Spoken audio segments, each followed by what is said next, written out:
මාර වැඩන්න වෙලා තියෙන්නේ. ඇයි මොකද්ද? අපේ ඔෆිස් එකේ බොසාට යකෙක් ගහලානේ. යකෙක් ගහලා? ඒ කියන්නේ? යකෙක් ගහලා කියන්නේ යකෙක් වෙහිලා. එහෙම කොහොමද අනේ යක්කු වෙන්නේ? මේකනේ වැඩේ. අපේ ඔෆිස් එකේ බොසාගේ හැදියාව හොඳ නෑනේ. හරිද? මිනිහට යන තැන ගෑනු.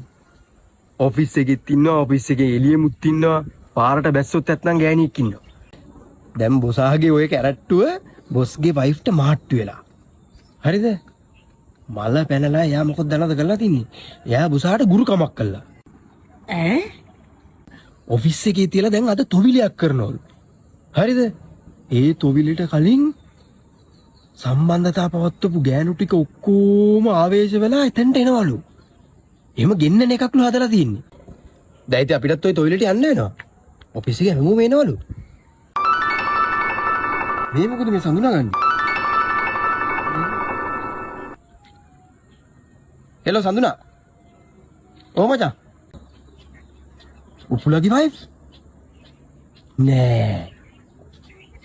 හා මාර කේස් එකනේ. මට හිතුණා එදා ට්‍රිප් එක ගිය වෙලාවේ බොසා උපුලගේ වයිෆ්ට බැල්ම දානකොටම. තව කී දෙනෙකුට මෙහෙම බැල්ම දාලා දපනේ දාගෙනත් දන්නේ නැහැ බං. කී දෙනෙක් එයිද දන්නේ නැහැ ගෑනු ඔය වගේ ඔෆිස් එකට දැන් අද ආවේශ වෙලා. එදා ට්‍රිප් එක ගිය වෙලාවේ අපේ වයිෆ්ටත් බැල්ම දාගෙන ආවා බුවා. මම අපේ වයිෆ්ට ගානට කියලා තිබ්බේ මෙහෙමයි පුජ්‍යලයා මෙහෙමයි මෙහෙම හැසිරෙන්න කියලා. අපේ වයිෆ් ගානට හිටියා ඒ හින්දා ෂේක්. ඔව් ඔව් ඔව් එයත් එක්ක ඉස්සෙල්ලම් කරන්න හම්බෙන්නේ. මේ හරි බං හරි. මේ අපි එහෙනම් එන්නම් හොඳේ. වයිෆ් එක්කන් ආවට කමක් නැහැ නේද බං? හරි මචං හරි. එහෙනම් හරි බං අපි ඉක්මනට එන්නම්. හරි. මේ අපි යන්නේ නම් ඉක්මනට රේ.